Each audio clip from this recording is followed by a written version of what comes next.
Ready po sa DSB sa Pine Train guys. Haling kami sa may Calatrava.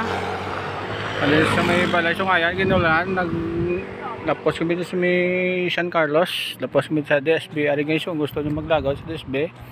Gusto niyo magbakal sa mga prutas di guys, katahom sa mga prutas di guys. Kanami sa Arnibal.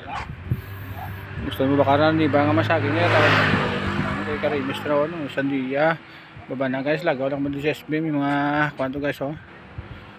Pinya guys, kapayas, sandiya, saging dito di guys. Masyara ka ba sa DSB guys kung may weekend guys kay mamiss kami sa view labas mabug na wangin makita nyo yung mga pine tree sa DSB ayun so buat lang kami sa itong DSB sa piyak kung makita nyo sa bang guys so damo nga picture taking sulod sa cover kami na dalilakit na ngapi kami guys sa grupo mga grupo ta guys so shoutout sa C200 Negros Rider Club. Mga 2 hours na lang makabot namin sa destination. Welcome to this bay guys. Yung hapon, God bless. See you next video. Thank you, Ginang.